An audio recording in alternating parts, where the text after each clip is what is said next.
Shalom, selamat siang anak-anak. Apa kabar kalian semua? Baik.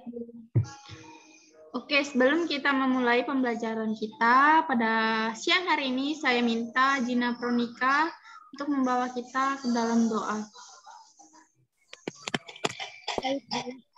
Satu di dalam doa, ya Tuhan, tidak henti-hentinya kami mengucap syukur dan berterima kasih atas kebaikan-Mu di dalam kehidupan kami. Dan sekarang kami ingin memulai pembelajaran kami, kiranya Engkau menyertai pembelajaran kami ini dari awal, pertengahan, hingga berakhirnya nanti. Terima kasih ya Tuhan, haleluya, amin. Oke, terima kasih Gina sudah membawa kita ke dalam doa.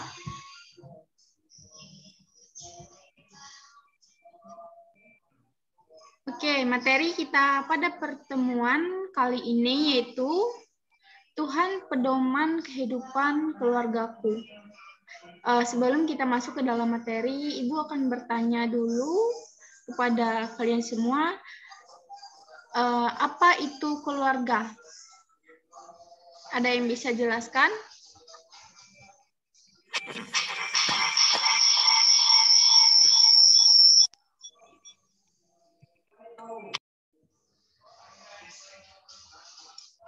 Ya, ada yang bisa jelaskan? Hubungan antara ibu, bapak, anak, dan saudara sekalian di dalam rumah atau keluarga. Bu. Oke, terima kasih Lestina untuk jawabannya. Saya akan menambahkan, menjelaskan pengertian keluarga itu sendiri. Menurut Kamus Besar Bahasa Indonesia, keluarga berarti ibu, bapak, dan beserta anak-anaknya atau seisi rumah. Pengertian ini mengacu pada aspek antropologis, yaitu manusia dalam lingkungan keluarga. Keluarga merupakan sebuah kelompok atau persekutuan sosial yang paling kecil. Keluarga itu terbentuk apabila ada ikatan darah, perkawinan, atau adopsi. Keluarga juga merupakan suatu persekutuan yang berasal dari dua orang yang berbeda, jenis kelamin yang diikat dalam ikatan pernikahan. Bisa dimengerti sampai di sini? Atau ada yang ada tanggapan dari anak-anak semua? Cukup jelas, Bu. Oke, kita akan lanjut. Dalam masyarakat ditemukan bahwa keluarga terdiri atas dua bentuk, yaitu keluarga inti, yaitu kelompok yang terdiri dari ayah, ibu, dan anak-anak, dan keluarga besar yaitu terdiri dari kerabat lain yang memiliki hubungan erat, hubungan darah, dan senantiasa dipertahankan, misalnya kakek, nenek, paman, bibi, sepupu, keponakan, dan sebagainya. Bisa dimengerti sampai di sini atau ada tambahan dari anak-anak? Siap, bisa dimengerti, Bu. Oke, kita lanjut ya. Ya, Bu. Fungsi keluarga.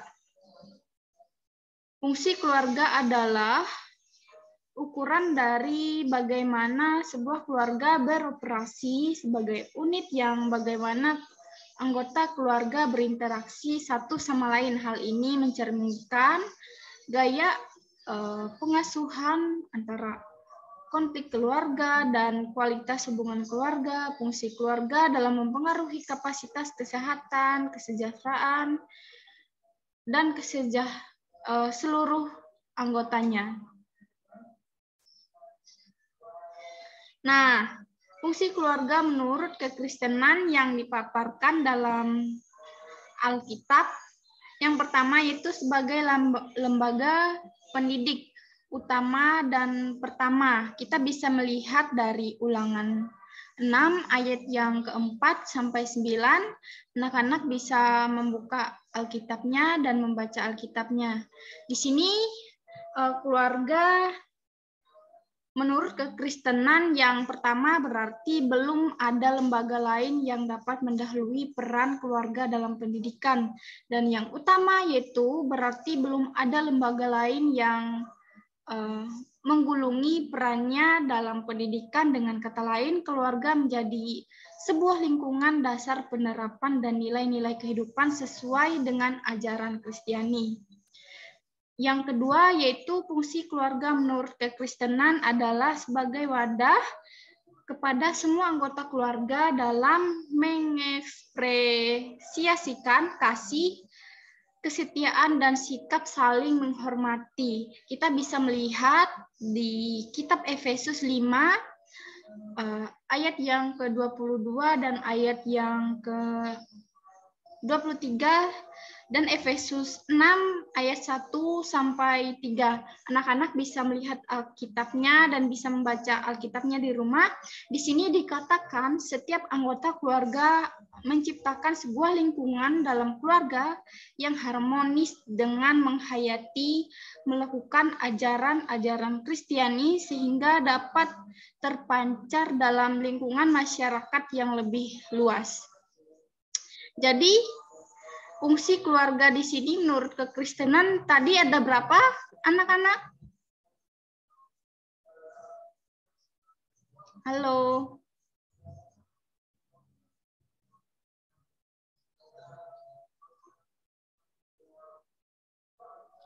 Maaf, Ibu, bisa diulangi pertanyaannya? Tadi Ibu sudah jelaskan fungsi keluarga menurut kekristenan dibagi menjadi 2.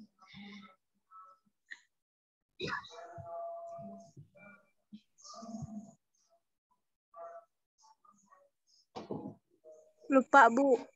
Oh, lupa. Oke. Ibu akan jelaskan lagi ya. Nah, di sini fungsinya yang pertama tadi sebagai lembaga pendidik utama kita bisa melihat dari Ulangan 6 ayat 4 sampai 9 dan yang kedua yaitu keluarga bisa sebagai wadah kepada semua anggota keluarga dalam mengekspresiasikan kasih, kesetiaan, sikap, dan saling menghormati. Oke, bisa dipahami sampai di sini? Bisa, Bu. Oke, kita akan lanjut ya.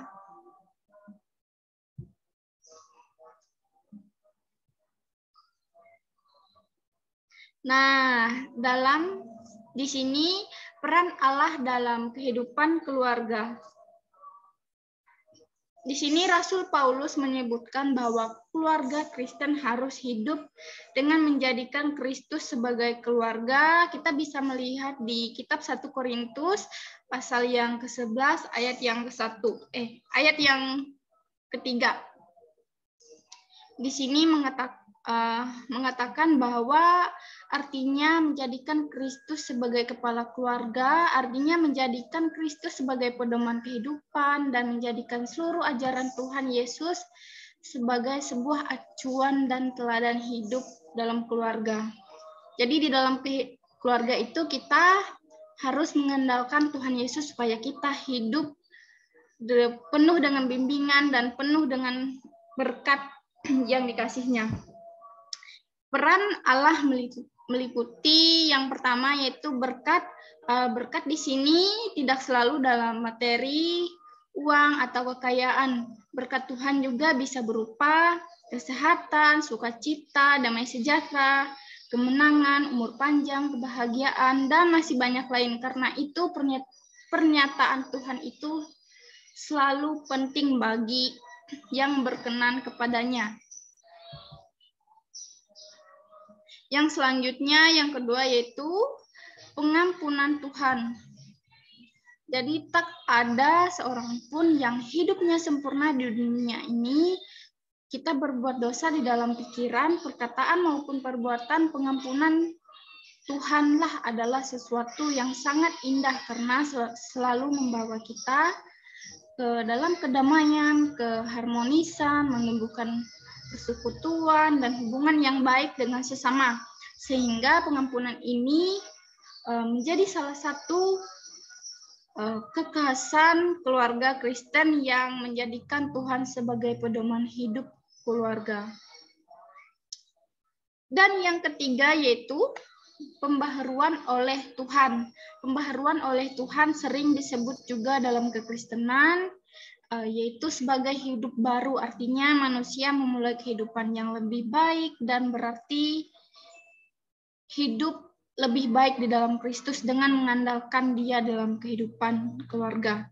Kristus masuk dan berdiam dalam kehidupan manusia yang baru dan yang tidak sama dengan kehidupannya yang lama. Pembaharuan oleh Tuhan dalam keluarga kita akan dirasakan dalam arah dan tujuan kehidupan keluarga yang sesuai dengan apa yang kita kehendaki oleh Tuhan. Bisa dipahami sampai di sini? Bisa, Bu. Jadi, peran Allah dalam kehidupan keluarga itu ada berapa?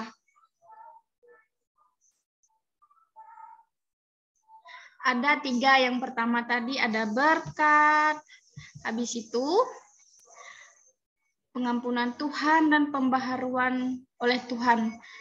Dari penjelasan ini ada yang mau kasih tanggapan?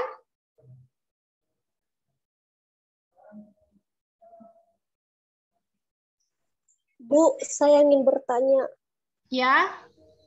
Bagaimana Tuhan memberi pengampunan untuk kita?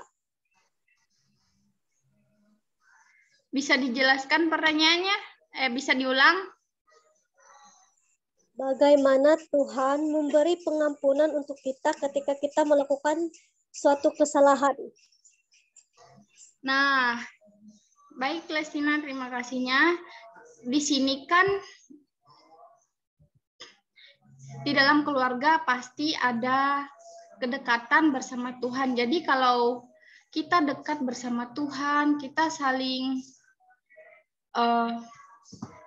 bisa mengampuni kita ketika kita melakukan kesalahan, karena kita misalnya di sini kita melakukan kesalahan, kita meminta ampun pada Tuhan, dan karena kasih-Nya yang begitu besar, Dia bisa mengampuni kita sebagai anak-Nya, sehingga seperti yang di Alkitab katakan, sehingga begitu besar kasih-Nya kepada dunia ini sehingga mengaruniakan anak-Nya yang tunggal. Berarti Tuhan bisa mengampuni kita karena Dia sangat mengasihi kita. Bisa dipahami, Lestina? Siap, Bu. Bisa. Oke, terima kasih. Kita akan masuk ke penjelasan yang selanjutnya. Di sini Allah dan keluarga. Keluarga Kristen pada masa ini perlu menyadari bahwa peranannya dengan cara merefleksi nilai-nilai kehidupan yang berdasarkan Alkitab atau pemahaman iman Kristen sehingga menjadi perpanjangan tangan Allah dalam kehidupan keluarga Kristen secara utuh. Dan pentingnya peranan keluarga Kristen di sini ada 4. Yang pertama yaitu keluarga sebagai pusat pembentukan kehidupan rohani. Jadi apa yang dimaksudkan dengan keluarga sebagai pusat pembentukan rohani?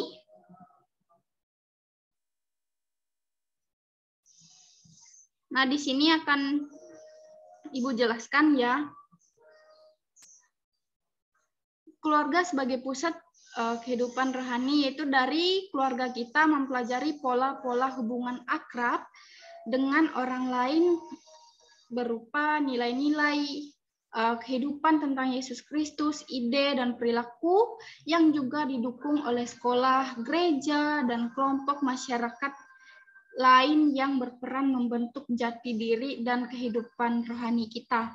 Yang kedua yaitu keluarga sebagai tempat bernaung kudus. Jadi apa yang dimaksud di sini?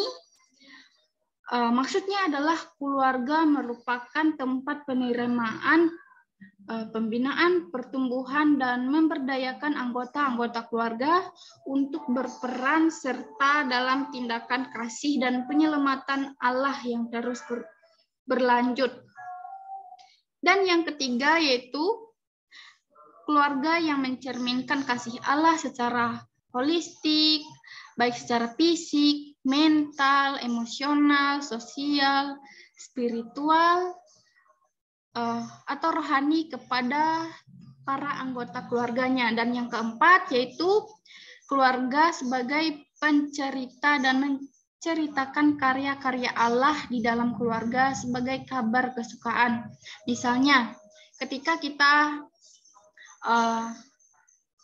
mendapatkan berkat dari Tuhan, maka kita akan menceritakan berkat itu kepada keluarga kita supaya itu akan menumbuhkan iman keluarga kita biar supaya lebih dekat kepada Tuhan. Bisa dimengerti penjelasan di sini? Atau ada tanggapan?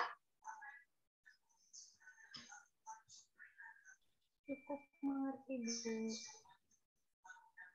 Oke, jika sudah dimengerti, di sini Ibu akan simpulkan mengenai materi kita. Kesimpulan yang dapat Ibu simpulkan yaitu keluarga Kristen merupakan keluarga yang mencerminkan kehidupan yang dilandasi oleh kasih dan sikap takut akan Tuhan, dan keluarga berperan sebagai pusat pembentukan kepribadian anggota keluarga kita, seperti secara holistik tadi, fisik, mental, psikologis, spiritual, dan sosial, serta menjadi perpanjangan tangan Tuhan dalam menjaga alam semesta dan menambahkan dan menyebarkan firman Tuhan. Keluarga Kristen yang menjadikan Kristus sebagai pedoman, yang sebagai kepala keluarga berarti menjadikan seluruh ajaran Tuhan Yesus sebagai acuan hidup berkeluarga yang akan membawa kesaksian bagi masyarakat. Sampai di sini materi kita, dan di sini Ibu akan memberikan tugas, bisa anak-anak screenshot dan dikumpulkan pertemuan yang selanjutnya. Baik, Bu. Terima kasih. Oke, sebelum menutup pertemuan kita pada siang hari ini, Ibu minta Pebi untuk berdoa.